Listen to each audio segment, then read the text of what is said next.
تفسیر دیکھیے، تیسرا پارہ ہے سورۃ البقرہ، آیت نمبر 267 سے ہے۔ اعوذ باللہ من الشیطان الرجیم، یا ایہا الذین آمنوا انفقوا من طیبات ما کسبتم ومما اخرجنا لکم من الارض ولا تیمموا الخبیث منہ تنفقون وَلَسْتُمْ بِآخِذِيهِ إِلَّا أَن تُغْمِضُوا فِيهِ وَاعْلَمُوا أَنَّ اللَّهَ غَنِيٌّ حَمِيدٌ۔ اے لوگو جو ایمان لائے ہو، ان پاکیزہ چیزوں میں سے خرچ کرو جو تم نے کمائی کی ہیں، اور ان میں سے بھی جو ہم نے تمہارے لیے زمین سے نکالی ہیں، اور اس میں سے گندی چیز کا ارادہ نہ کرو جسے تم خرچ کرتے ہو، حالانکہ تم اسے کسی صورت لینے والے نہیں، مگر یہ کہ اس کے بارے میں آنکھیں بند کر لو اور جان لو کہ بے شک اللہ تعالیٰ بڑا بے پرواہ، بے حد خوبیوں والا ہے۔ اوپر کی آیات میں بتایا ہے کہ صدقہ و خیرات اور انفاق فی سبیل اللہ کی قبولیت کے لیے شرط یہ ہے اخلاص ہو، ایمان ہو، اور یہ بھی پڑھا آپ نے کہ ریاکاری نہ ہو، احسان جتلانا نہ ہو، اور اذیت نہ دی جائے، اور پھر مثالوں سے وضاحت کر کے بھی سمجھایا ہے۔ اب اس آیت میں قبولیت صدقہ کے لیے ایک اور شرط بیان کی ہے کہ صدقہ میں دی جانے والی چیز کا عمدہ اور طیب ہونا ضروری ہے۔ اگر کوئی شخص ردی چیز دے گا تو وہ اللہ کے ہاں قبول نہیں ہوگی۔ حضرت براء بن عازب رضی اللہ تعالیٰ عنہ فرماتے ہیں کہ یہ آیت ہم انصار کے بارے میں اتری۔ ہم کھجوروں والے تھے تو ہر آدمی اپنے درختوں میں سے زیادہ یا کم درختوں کے مطابق لے کر آتا تھا۔ کوئی آدمی ایک خوشہ اور کوئی 2 خوشے لا کر مسجد میں لٹکا دیتا۔ اہل صفہ کے پاس کھانے کو کچھ نہ ہوتا تھا، تو ان میں سے جب کسی کو بھوک لگتی تو وہ خوشے کے پاس آ کر اپنے عصا سے ضرب لگاتا تو اس میں سے نیم پختہ اور پختہ کھجوریں گر پڑتی اور وہ کھا لیتا۔ کچھ لوگ جنہیں نیکی میں رغبت نہ تھی وہ ردی اور نکمے خوشے لے آتے، اور ایسے خوشے بھی جو ٹوٹے ہوئے ہوتے، اور انہیں لٹکا دیتے، تو اللہ تعالیٰ نے یہ آیت نازل فرمائی۔ مطلب یہ ہے کہ اگر تم میں سے کسی کو اس جیسا تحفہ دیا جائے جو اس نے دیا ہے تو وہ اسے کسی صورت نہ لے گا مگر چشم پوشی اور حیا کی وجہ سے۔ حضرت براء رضی اللہ تعالیٰ عنہ فرماتے ہیں اس کے بعد ہم میں سے ہر ایک اپنی سب سے عمدہ چیز لے کر آتا۔ یہ ترمذی کی روایت ہے۔ ویسے شان نزول میں نفل صدقے کا ذکر ہے، مگر یہ حکم فرض زکوٰۃ اور نفل صدقے دونوں کو شامل ہے۔ حضرت سہل رضی اللہ تعالیٰ عنہ فرماتے ہیں کہ نبی مکرم صلی اللہ علیہ وسلم نے صدقے میں جعرور اور لون الحبیک یعنی 2 ردی قسم کی کھجوریں وصول کرنے سے منع فرمایا۔ یہ ابو داود کی روایت ہے۔ لستم بآخذیہ میں لستم نفی کی تاکید، بآخذیہ کی با کے ساتھ ہونے کی وجہ سے ترجمہ تم اسے کسی صورت لینے والے نہیں یہ کیا گیا ہے۔ لفظ طیب جس طرح عمدہ مال کے معنی میں آتا ہے، اسی طرح اس میں وہ مال بھی آ جاتا ہے جو حلال طریقے سے کمایا ہو۔ لہذا اس کے معنی یہ ہوں گے کہ اللہ گراں میں پاکیزہ اور حلال طریقے سے کمایا ہوا مال خرچ کرو۔ خبیث یعنی حرام مال سے صدقہ قبول نہیں ہوتا۔ مسلم کی روایت ہے، نبی مکرم صلی اللہ علیہ وسلم نے فرمایا بے شک اللہ تعالیٰ پاک ہے، وہ قبول نہیں کرتا مگر پاک کو۔ کل بھی میں نے بتایا تھا ہمیشہ بہترین چیز اللہ کی راہ میں خرچ کریں۔ سورہ آل عمران آیت نمبر 92 میں آتا ہے لن تنالوا البر حتى تنفقوا مما تحبون۔ مومنو، جب تک تم ان چیزوں میں سے جو تمہیں عزیز ہیں اللہ کی راہ میں خرچ نہ کرو گے کبھی بھی نیکی حاصل نہ کر سکو گے۔ ما کسبتم ومما اخرجنا لکم من الارض، اس سے مراد کیا ہے؟ انسانی کمائی کے بڑے ذرائع چار ہیں: زراعت، صنعت، تجارت اور ملازمت۔ کمائی جس طریقے سے بھی ہو، اگر وہ نصاب کو پہنچ جائے، اس پر سال گزر جائے تو 40واں حصہ یعنی 2.5% زکوٰۃ دینا ہوگی۔ البتہ زمین سے حاصل ہونے والی فصل کا عشر فصل اٹھاتے ہی ادا کرنا ہوگا۔ وَمِمَّا أَخْرَجْنَا لَكُم مِّنَ الْأَرْضِ سے مراد فصل پر عشر یا نصف عشر ہے۔ اگر پانی زمین سے کھینچ کر کھیتی کو لگایا جائے تو 5%، اور اگر بارش سے پانی لگ جائے یا نہر سے آئے تو 10%۔ اور اللہ تعالیٰ کی 2 صفات کا ذکر ہے: غنی حمید، یعنی اللہ تعالیٰ کو تمہارے مال کی ضرورت نہیں، وہ تو سب سے زیادہ بے پرواہ ہے، ہر تعریف کے لائق ہے، یہ سب تمہارے ہی فائدے کے لیے حکم دیا جا رہا ہے۔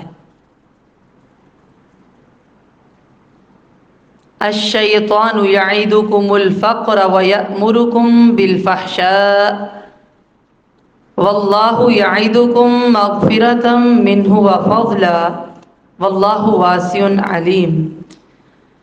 شیطان تمہیں فقر کا ڈراوا دیتا ہے اور تمہیں شرمناک بخل کا حکم دیتا ہے، اور اللہ تمہیں اپنی طرف سے بڑی بخشش اور فضل کا وعدہ دیتا ہے، اور اللہ وسعت والا سب کچھ جاننے والا ہے۔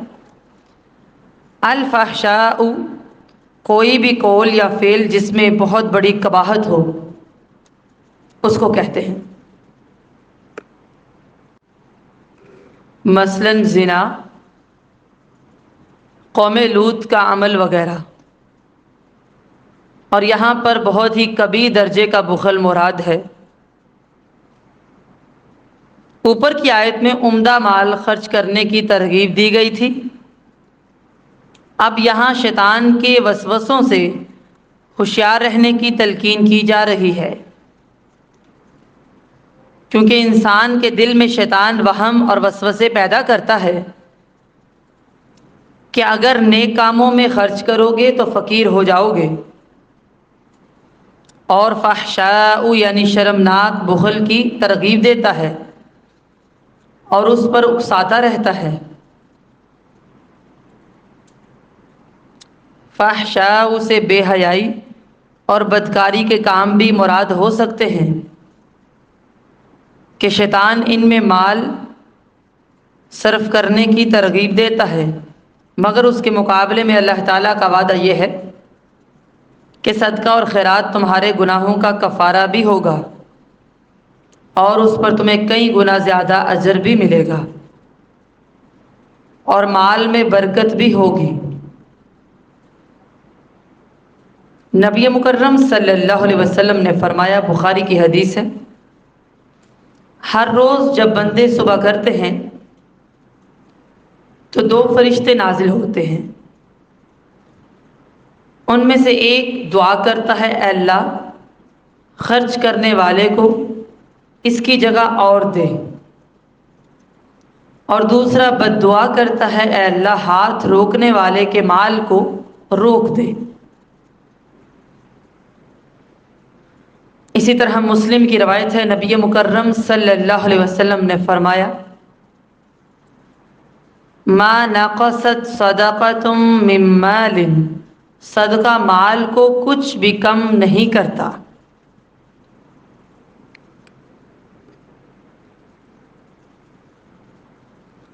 اسی طرح تفسیر ابن ابی حاتم میں آتا ہے، حضرت عبداللہ ابن مسعود سے روایت ہے کہ نبی مکرم صلی اللہ علیہ وسلم نے فرمایا، بے شک شیطان کی بھی ابن آدم سے قربت ہے اور فرشتے کی بھی قربت ہے۔ ان للشیطان لمۃ بابن آدم وللملک لمۃ، شیطان کی قربت یہ ہے کہ وہ انسان کو شر کی طرف لوٹاتا ہے اور اس سے حق کی تکذیب کرواتا ہے، اور فرشتے کی قربت یہ ہے کہ وہ اسے نیکی کی طرف لوٹاتا ہے اور اس سے حق کی تصدیق کرواتا ہے۔ جو شخص فرشتے کی قربت پائے تو وہ جان لے کہ یہ اللہ تعالیٰ کی طرف سے ہے اور اللہ تعالیٰ کی حمد و ثنا بیان کرے، اور اگر کوئی دوسری صورت پائے تو وہ شیطان سے اللہ تعالیٰ کی پناہ مانگے۔ پھر آپ صلی اللہ علیہ وسلم نے اس آیت کریمہ کی تلاوت فرمائی، یعنی شیطان تمہیں تنگ دستی کا خوف دلاتا ہے تاکہ تم اپنے ہاتھ روک لو اور اللہ کی رضا کی خاطر خرچ نہ کرو،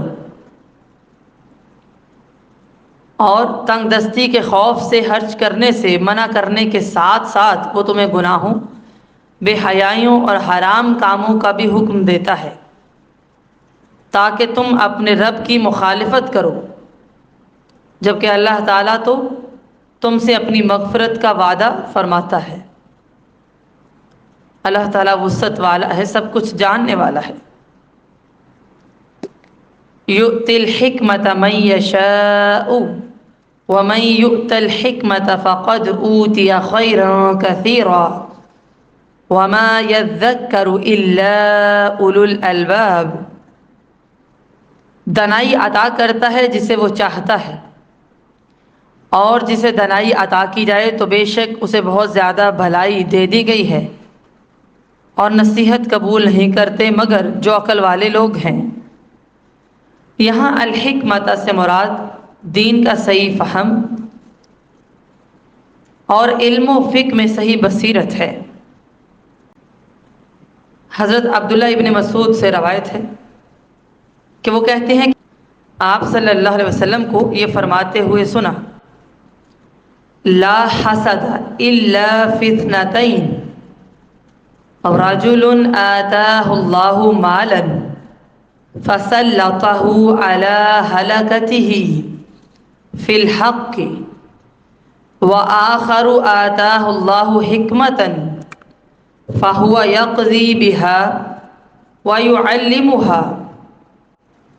صرف دو آدمیوں پر رشک کیا جا سکتا ہے، ایک وہ شخص جسے اللہ تعالیٰ نے مال و دولت سے نواز رکھا ہو، پھر اسے حق میں خوب خرچ کرنے کی توفیق بھی عطا فرمائی ہو، اور دوسرا وہ شخص جسے اللہ تعالیٰ نے حکمت و دانش اور علم سے نواز رکھا ہو اور وہ اسی کے مطابق فیصلے کرتا ہو اور اسے لوگوں کو بھی سکھاتا ہو۔ یہ بخاری کے اندر بھی روایت آتی ہے۔ اولو الالباب، الباب جمع ہے لب کی، جس کے معنی ہے صاف ستھرا، پاکیزہ، یعنی پاکیزہ عقل والے۔ ہر عقل کو لب نہیں کہتے، صاف عقل پاکیزہ عقل کو کہتے۔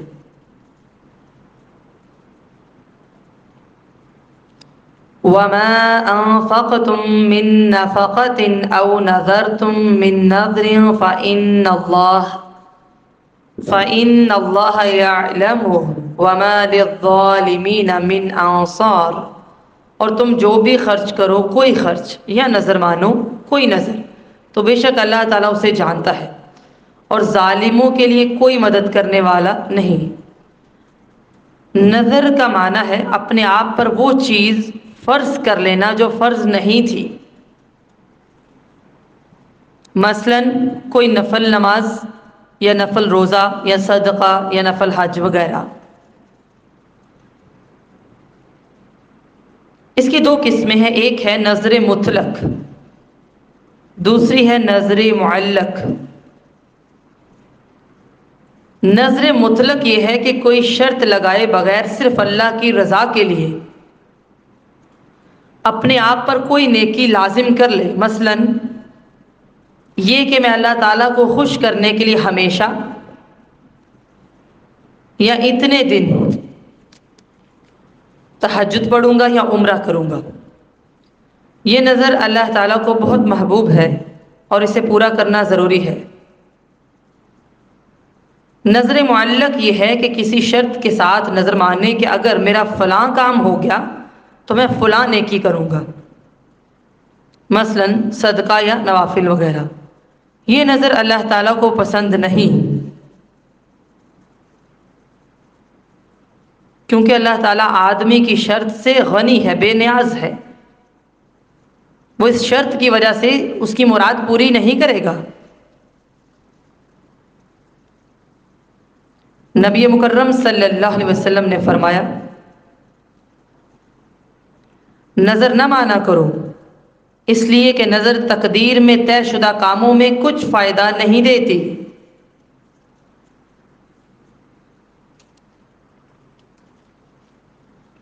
صرف اتنا ہوتا ہے کہ بخیل سے مال نکل آتا ہے، مسلم کی روایت ہے۔ البتہ اگر وہ کام ہو جائے تو نظر پوری کرنا پڑے گی۔ گناہ کے کام کی نظر پوری کرنا جائز نہیں۔ اگر نظر پوری نہ کر سکے تو اس کا کفارہ دینا پڑے گا، جو وہی ہے جو قسم کا کفارہ ہے، ٹھیک ہے؟ سورۃ المائدہ آیت نمبر 89 میں آتا ہے، لا يؤاخذكم الله باللغو في أيمانكم ولكن يؤاخذكم بما عقدتم الأيمان فكفارته إطعام 10 مساكين من أوسط ما تطعمون أهليكم أو كسوتهم أو تحرير رقبة فمن لم يجد فصيام 3 أيام ذلك كفارة أيمانكم اذا حلفتم واحفظوا ایمانکم کذالک یبین اللہ لکم آیاتہ لعلکم تشکرون۔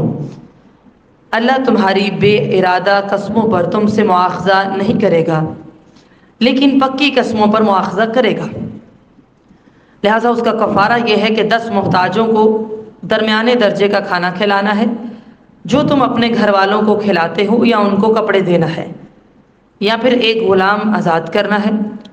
جس کو یہ میسر نہ ہو وہ 3 روزے رکھے۔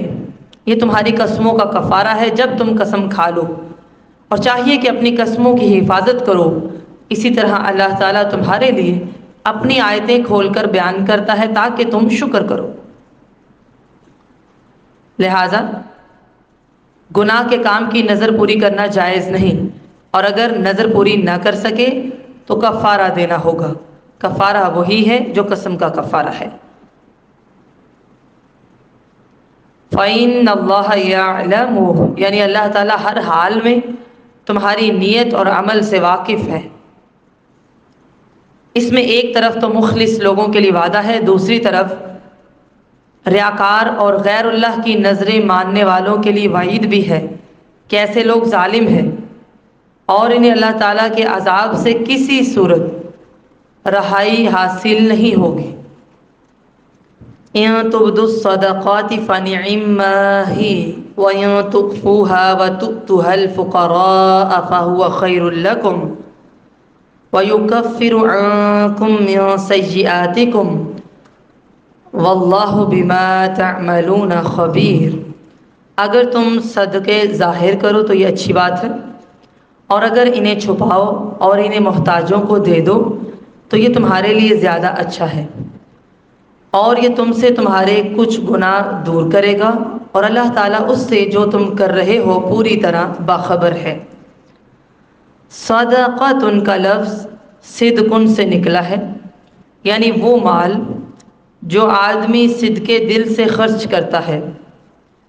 عموماً یہ فقط نفل صدقے پر بولا جاتا ہے، لیکن بعض اوقات فرض صدقے پر بھی بولا جا سکتا ہے، جیسے سورہ التوبہ آیت نمبر 60 میں آتا ہے، انما الصدقات للفقراء، ٹھیک ہے؟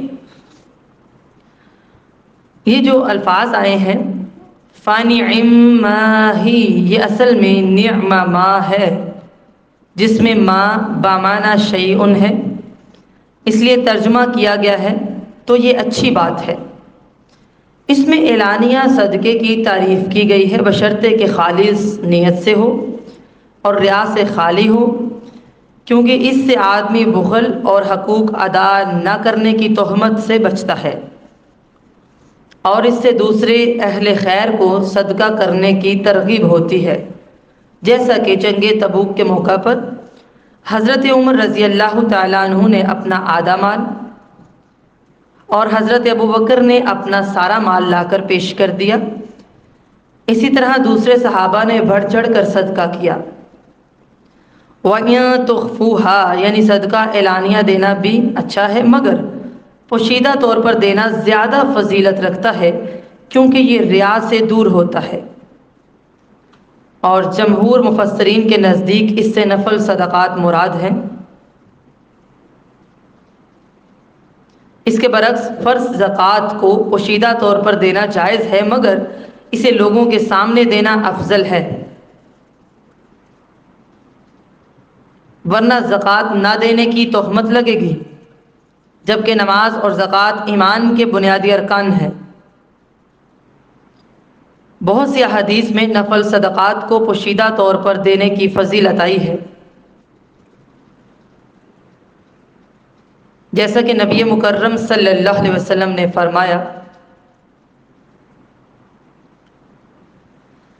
سبعۃ یظلھم اللہ فی ظلہ یوم لا ظل الا ظلہ، 7 قسم کے انسان ایسے ہوں گے جن کو اللہ تعالیٰ اپنے یعنی عرش کے سائے میں جگہ عطا فرمائے گا، جبکہ اس کے سائے کے سوا اور کوئی سایہ نہ ہوگا۔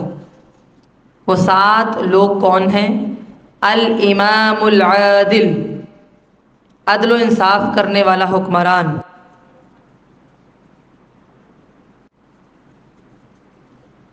اسی طرح وشاب نشأ فی عبادت ربہ، اللہ تعالیٰ کی عبادت میں نشو و نما پانے والا نوجوان، یہ نمبر 2 پہ ہے۔ نمبر 3 پہ ورجل قلبہ معلق فی المساجد، وہ شخص کہ جب مسجد سے باہر نکل جائے تو واپس آنے تک اس کا دل مساجد ہی سے وابستہ ہو۔ اسی طرح نمبر 4 پہ ہیں ورجلان تحابا فی اللہ اجتمعا علی ذلک وتفرقا علیہ، وہ 2 شخص جو اللہ تعالیٰ کے لیے محبت کرتے ہیں، اسی پر آپس میں جمع ہوتے ہیں اور اسی پر ایک دوسرے سے جدا ہوتے ہیں۔ پھر اسی طرح نمبر 5 پہ ورجل طلبته امرأة ذات منصب وجمال، وہ شخص جسے کوئی صاحب منصب صاحب جمال عورت اپنے نفس کی طرف دعوت دے اور وہ کہے کہ میں اللہ رب العالمین سے ڈرتا ہوں، فقال انی اخاف اللہ۔ اور نمبر 6 پر کون ہے؟ ورجل تصدق اخفى حتى لا تعلم شماله ما تنفق یمینہ، جو شخص اس قدر پوشیدہ طور پر صدقہ کرے کہ اس کے بائیں ہاتھ کو بھی علم نہ ہو کہ دائیں ہاتھ نے کیا خرچ کیا ہے۔ نمبر 7 پہ ہے وہ شخص جو خلوت میں اللہ کا ذکر کرے اور اس کی آنکھیں اشک بار ہو جائیں۔ صحیح بخاری میں یہ روایت آتی ہے۔ سنن ابی داود کی روایت ہے، نبی مکرم صلی اللہ علیہ وسلم نے فرمایا، الجاہر بالقرآن کالجاہر بالصدقہ والمسر بالقرآن کالمسر بالصدقہ، ظاہری طور پر قرآن مجید کی تلاوت کرنے والا ظاہری طور پر صدقہ کرنے والے کی طرح ہے، اور پوشیدہ طور پر تلاوت کرنے والا پوشیدہ صدقہ کرنے والے کی طرح ہے۔ لہذا یہ سمجھ آئی کہ اس کی فضیلت بہت زیادہ ہے۔ اس شخص کے واقعے سے بھی خفیہ صدقے کی فضیلت اور برکت معلوم ہوتی ہے جس نے ایک رات خفیہ صدقہ ایک چور، ایک رات ایک زانیہ اور ایک رات ایک غنی کو دے دیا، یہ بخاری میں آتا ہے واقعہ۔ تو اللہ تعالیٰ نے اس کی وجہ سے ان لوگوں سے برائیوں کو ہٹا دیا۔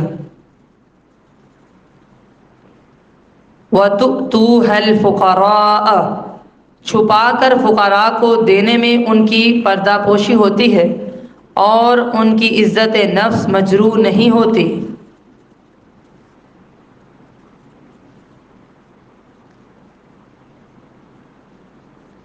وَيُكَفِّرُ عَنكُم مِّن سَيِّئَاتِكُم، یہ من تبعیض کے لیے ہے، اس لیے ترجمہ کیا گیا ہے کچھ گناہ، یعنی کم یا زیادہ جتنا مال خرچ کرے گا اس کے لحاظ سے گناہ معاف ہوں گے۔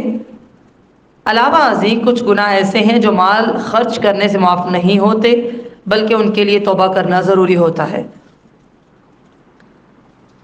لیس علیک ھداھم ولکن اللہ یہدی من یشاء وما تنفقوا من خیر فلانفسکم وما تنفقون الا ابتغاء وجہ اللہ وما تنفقوا من خیر یوفى الیکم وانتم لا تظلمون۔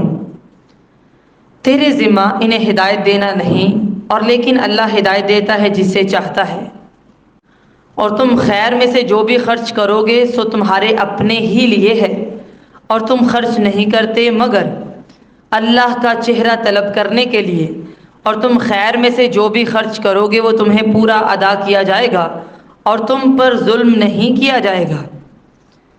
اس آیت سے پہلے اور بعد میں صدقے کے مسائل اور فضائل بیان ہو رہے ہیں۔ درمیان میں یہ کہنا کہ تیرے ذمہ ان کی ہدایت نہیں، یہ کیا مناسبت رکھتا ہے؟ اکثر مفسرین نے تو ہداہم سے مراد کفار کی ہدایت لی ہے، اور اس کی تفسیر یہ فرمائی ہے کہ رشتہ دار یا ضرورت مند اگر کافر ہیں تو اس پر بھی صدقہ کرو، کافر ہونے کی وجہ سے صدقے سے ہاتھ نہ روکو، کیونکہ ان کفار کی ہدایت تمہارے ذمہ نہیں۔ حضرت عبداللہ ابن عباس فرماتے ہیں کہ صحابہ کرام اپنے مشرک رشتہ داروں کو تھوڑی سی چیز دینا بھی ناپسند کرتے تھے۔ پھر انہوں نے نبی مکرم صلی اللہ علیہ وسلم سے پوچھا تو آپ صلی اللہ علیہ وسلم نے اجازت دی اور یہ آیت نازل ہوئی۔ سنن کبریٰ کی روایت ہے۔ اسی طرح صلح حدیبیہ کی مدت میں حضرت اسماء کی والدہ جو مشرکہ تھیں ان کے پاس آئیں،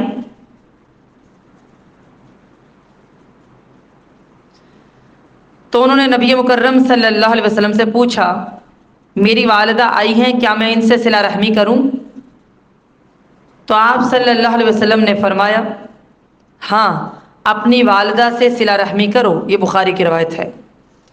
اسلام کی رحمت عام کو دیکھیے کہ مشرک پر خرچ کرنا بھی باعث ثواب ہے، بشرطے کہ وہ حالت جنگ میں نہ ہو، بلکہ کسی جانور پر خرچ کرنا بھی باعث ثواب ہے، جیسا کہ وہ پیاسے کتے کو پانی پلانے والے شخص کی اس عمل کی وجہ سے بخشش ہو گئی۔ صحابہ کرام نے پوچھا کیا جانوروں کے بارے میں بھی ہمیں اجر ملتا ہے؟ تو آپ صلی اللہ علیہ وسلم نے فرمایا جو بھی تر جگر والا جاندار ہے اس میں اجر ہے۔ یہ بخاری کی روایت ہے۔ لیکن یاد رہے کہ کفار پر صرف نفل صدقہ جائز ہے، فرض زکوٰۃ نہیں، اس پر امت کا اجماع ہے، کیونکہ آپ صلی اللہ علیہ وسلم نے فرمایا زکوٰۃ کے بارے میں کہ وہ مسلمانوں کے اغنیاء سے لی جاتی ہے اور انہی کے فقراء پر لوٹائی جاتی ہے۔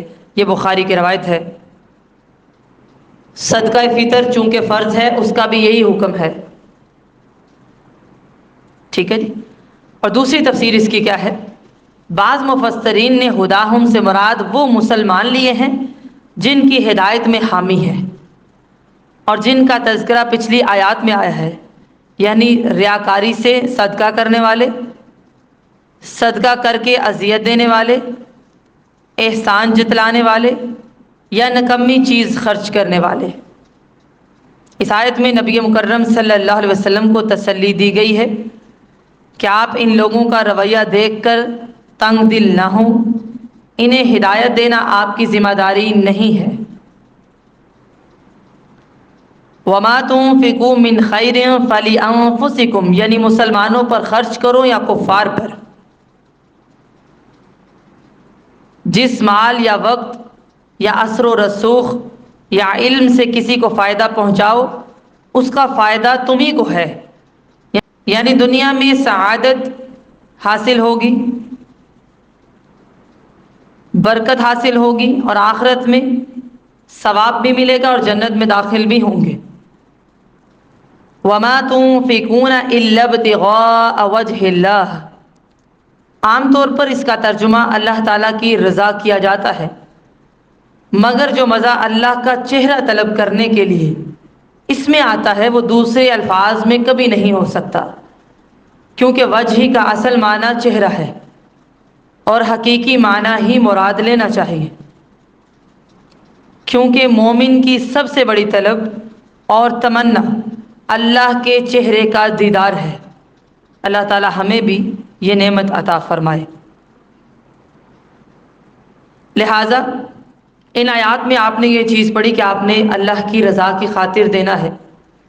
جو بھی مال خرچ کیا جائے گا پورا پورا اس کا بدلہ ملے گا. وہ جو واقعہ آگے میں نے مختصر بیان کیا صحیح بخاری میں آتا ہے، میں تفصیلاً اس کا ذکر کر دیتی ہوں، آپ لکھ لیجئے گا کہ نبی مکرم صلی اللہ علیہ وسلم نے فرمایا، قال رجل، ایک آدمی نے کہا کہ میں ضرور صدقہ کروں گا. فخرج بصدقته، وہ اپنا صدقہ لے کر نکلا مگر اس نے اسے چور کے ہاتھ میں رکھ دیا. فاصبحوا، لہذا صبح ہوئی، یتحدثون، لوگ باتیں کرنے لگے کہ دیکھو کسی نے چور کو صدقہ دیا ہے. اس نے کہا اللہ، چور کے ہاتھ میں صدقہ جانے پر تیرا شکر ہے، اور دوبارہ سے کہا، یعنی اللہ کا شکر ادا کیا، اللہم لک الحمد، اللہ تیری تعریف ہے کہ میں ضرور صدقہ کروں گا. فخرج بصدقته، صدقہ لے کر نکلا، اس نے اسے ایک زانیہ کے ہاتھ میں رکھ دیا. فاصبحوا، پس صبح ہوئی، یتحدثون، لوگ باتیں کر رہے تھے کہ رات کسی نے زانیہ کو صدقہ دے دیا. اس نے پھر سے کہا، اللہم لک الحمد علی زانیۃ، اے اللہ زانیہ کے ہاتھ میں صدقہ جانے پر تیرا شکر ہے، اور دوبارہ سے ارادہ کیا کہ میں ضرور صدقہ کروں گا. فخرج بصدقته، وہ صدقہ لے کر نکلا، اور اب کی بار اس نے ایک دولت مند کے ہاتھ میں صدقہ رکھ دیا، رات کے اندھیرے میں نکلا تھا نا. فاصبحوا، پس صبح ہوئی، یتحدثون، لوگ باتیں کر رہے تھے کہ رات کو کسی نے دولت مند کو صدقہ دے دیا. تو وہ کہنے لگا، اللہم لک الحمد، اے اللہ تیری ہی تعریف ہے کہ میں نے دولت مند کو صدقہ دے دیا، کہ اللہ چور، زانیہ اور دولت مند کے ہاتھ میں صدقہ جانے پر بھی تیرا شکر ہے. تو اسے خواب میں کوئی شخص ملا تو اس سے کہا گیا کہ تو نے جو چور پر صدقہ کیا ہے ممکن ہے وہ چور آئندہ چوری سے باز آ جائے، اور تو نے جو زانیہ پر صدقہ کیا ہے ممکن ہے کہ وہ زنا سے باز آ جائے، اور تو نے جو دولت مند پر صدقہ کیا ہے ممکن ہے کہ وہ عبرت حاصل کرے اور اللہ کے دیے ہوئے مال میں سے خرچ کرنے لگ جائے. لہٰذا جو بھی نیکی ہم کریں گے اللہ تعالیٰ اس کا اجر عطا کریں گے. اب آگے بتایا جا رہا ہے کہ اصل میں صدقات کن کو دینے چاہیے. کچھ خاص لوگوں کا ذکر ہو رہا ہے جو سب سے زیادہ مدد اور مالی تعاون کے حقدار ہیں. للفقراء الذين احصروا في سبيل الله لا يستطيعون ضربا في الارض يحسبهم الجاهل اغنياء من التعفف تعرفهم بسيماهم لا يسألون الناس الحافا وما تنفقوا من خير فإن الله به عليم. یہ صدقات ان محتاجوں کے لیے ہیں جو اللہ کے راستے میں روکے گئے ہیں، زمین میں سفر نہیں کر سکتے، ناواقف، انہیں سوال سے بچنے کی وجہ سے مالدار سمجھتا ہے، تو انہیں ان کی علامت سے پہچان لے گا، وہ لوگوں سے لپٹ کر نہیں مانگتے اور تم خیر میں سے جو خرچ کرو گے سو یقیناً اللہ تعالیٰ اسے خوب جاننے والا ہے۔ اللہ تعالیٰ کے راستے میں خرچ کرنے کی ترغیب کے بعد کچھ خاص لوگوں کا ذکر ہے۔ اللہ تعالیٰ نے ان کی 6 صفات بیان فرمائی ہیں، اور یہ ساری صفات اصحاب صفہ میں پائی جاتی تھی، اس لیے اس آیت کے سب سے پہلے مصداق وہی ہیں۔ پھر قیامت تک جو لوگ بھی ان صفات کے حامل ہوں گے وہ سب سے زیادہ مالی تعاون کے حقدار ہوں گے۔ آئیے وہ صفات دیکھتے ہیں۔ نمبر 1، للفقراء، فقراء۔ یہاں ان کے فقر کا سبب بیان نہیں فرمایا کہ فقراء کیوں ہیں۔ سورۃ الحشر آیت نمبر 8 میں اللہ تعالیٰ فرماتے ہیں للفقراء المہاجرین الذین اخرجوا من دیارہم واموالہم، یہ مال ان محتاج گھر بار چھوڑنے والوں کے لیے ہے جو اپنے گھروں اور اپنے مالوں سے نکال باہر کیے گئے۔ اب وہ خالی ہاتھ تھے، نہ مال تھا نہ گھر تھا۔ ان کے لیے مسجد نبوی میں ایک صفہ بنا دیا گیا۔ ان کی تعداد 400 تھی، جو غزوات پر بھیجنے کی وجہ سے کم یا زیادہ ہوتی رہتی تھی۔ ٹھیک ہے جی۔ نمبر 2، الذین احصروا فی سبیل اللہ۔ احصار لغت میں یہ ہے کہ آدمی جو کام کرنا چاہتا ہے اس کے کرنے میں کوئی رکاوٹ پیش آ جائے، مثلا کوئی بیماری، بڑھاپا، خرچ نہ ہونا یا کوئی دشمن وغیرہ۔ مقصد یہ ہے کہ یہ لوگ اللہ کی راہ میں روکے گئے ہیں، یعنی جہاد نے یا طلب علم نے انہیں کمائی کرنے سے روک رکھا ہے۔ وہ منتظر بیٹھے ہیں کب حکم ہو وہ جہاد کے لیے نکلیں۔ یہ لوگ اللہ کی خاطر گھر سے نکلے، مال مویشی چھوڑ کر فقر اختیار کیا، اور اب اپنے آپ کو اللہ کی راہ میں وقف کر کے بیٹھے ہوئے ہیں۔ اور اس وقت بھی جو مجاہد ہیں یا دین کے طالب علم ہیں، کاروبار یا ملازمت کی بجائے اپنے آپ کو جہاد اور دینی علوم کے حصول کے لیے روکے ہوئے ہیں، ان پر خرچ کرنا اولین فریضہ ہے۔ نمبر 3، لا یستطیعون ضربا فی الارض، یعنی جہاد اور طلب علم کی وجہ سے وہ سفر نہیں کر سکتے۔ دین کی تعلیم حاصل کر رہے ہیں، وہ نہیں جا سکتے۔ نمبر 4،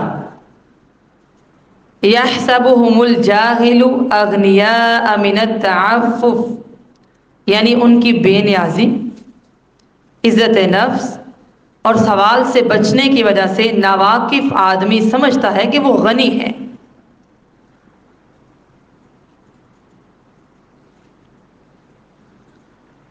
بلکہ میں ایک اسکالر کا ایک واقعہ پڑھ رہی تھی، وہ بتا رہے تھے کہ سردی کے موسم میں ان کے پاس قمیص بھی نہیں تھی، تو جو 6 مہینے تب سردی ہوتی تھی، قمیص کے بغیر دوہری چادر لپیٹ کر انہوں نے 6 مہینے گزارا کیا، اور کسی کو پتہ تک نہیں چلنے دیا کہ میرے پاس قمیص نہیں ہے۔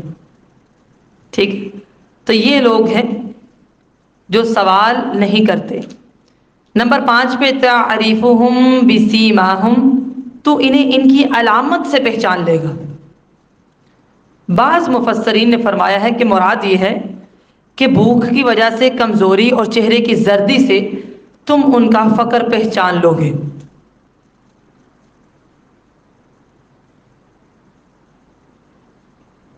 مگر یہ معنی ہو تو یہ تو ناواقف بھی پہچان لیتا ہے، اس لیے اس کا مطلب چہرے کا نور ہے، وہ رونق ہے جو ایمان اور عمل صالح کی وجہ سے ان کے چہرے پر نمایاں ہوتی ہے۔ سورۃ الفتح آیت نمبر 29 میں اللہ تعالیٰ فرماتے ہیں سیماہم فی وجوہہم من اثر السجود، ان کی شناخت ان کے چہروں پر موجود سجدہ کرنے کے آثار سے نظر آتی ہے۔ اصحاب رسول صلی اللہ علیہ وسلم اپنے چہرے کی ایک خاص رونق سے پہچانے جاتے تھے۔ اور نمبر 6 پہ ہے لا یسألون الناس الحافا، وہ لوگوں سے لپٹ کر سوال نہیں کرتے۔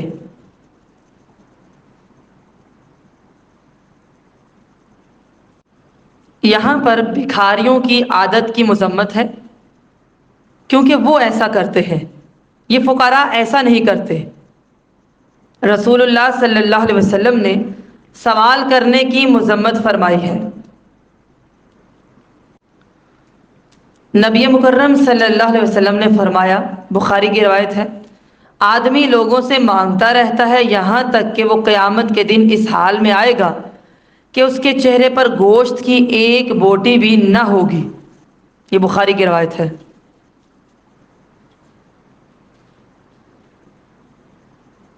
لہٰذا دوبارہ سے دیکھیے، صدقے کا زیادہ مستحق کون ہے؟ فقراء ہیں، جو اللہ کی راہ میں رکے بیٹھے ہیں، زمین میں کسی طرف جانے کی طاقت نہیں رکھتے۔ ضربوں فی الارض سے یہاں سفر مراد ہے، جیسے سورہ النساء آیت نمبر 101 میں آتا ہے، وَإِذَا ضَرَبْتُمْ فِي الْأَرْضِ فَلَيْسَ عَلَيْكُمْ جُنَاحٌ أَن تَقْصُرُوا مِنَ الصَّلَاةِ، اور جب تم زمین میں سفر کر رہے ہو تو تم پر کچھ گناہ نہیں کہ نماز کو کم کر کے پڑھو۔ اسی طرح سورہ مزمل آیت نمبر 20 میں آتا ہے، عَلِمَ أَن سَيَكُونُ مِنكُم مَّرْضَىٰ وَآخَرُونَ يَضْرِبُونَ فِي الْأَرْضِ يَبْتَغُونَ مِن فَضْلِ اللَّهِ وَآخَرُونَ يُقَاتِلُونَ فِي سَبِيلِ اللَّهِ، اسے علم ہے کہ تم میں بعض بیمار بھی ہوں گے اور بعض اللہ کے فضل معاش کی تلاش میں زمین میں سفر کریں گے اور بعض اللہ کی راہ میں لڑیں گے۔ یعنی یہاں مراد سفر ہے۔ وہ طاقت کیوں نہیں رکھتے؟ کیونکہ جہاد کر رہے ہیں، دین سیکھ رہے ہیں، لہٰذا یہ وقت نہیں ہوتا ان کے پاس کہ وہ جائیں، اور ان کے معاملے اور حال سے ناواقف شخص ان کے نہ مانگنے کی وجہ سے ان کے لباس، حال اور گفتگو کو دیکھ کر سمجھتا ہے کہ وہ غنی ہیں۔ جیسے کہ نبی مکرم صلی اللہ علیہ وسلم نے فرمایا، لیس المسکین الذی یطوف علی الناس تردہ اللقمۃ واللقمتان، مسکین وہ نہیں جو چکر لگاتا رہے، اسے ایک یا دو لقمے، ایک نوالا یا دو نوالے، ایک کھجور یا دو کھجوریں لوٹا دی جائیں۔ تو صحابہ اکرام نے پوچھا، پھر مسکین کون ہے اے اللہ کے رسول صلی اللہ علیہ وسلم؟ تو نبی مکرم صلی اللہ علیہ وسلم نے فرمایا، مسکین وہ ہے جس کے پاس اس قدر مال نہ ہو جو اس کی ضرورت پوری کر دے۔ الذی لا یجد غنی یغنیہ، یعنی اتنا مال نہیں ہے کہ ضروریات پوری ہو جائیں، اور نہ اس کے بارے میں یہ خیال کیا جاتا ہو کہ یہ فقیر ہے تاکہ اس پر صدقہ کیا جائے، اور نہ وہ لوگوں سے کچھ مانگے، ولا یسأل الناس شیئا، لوگوں سے سوال نہ کرے۔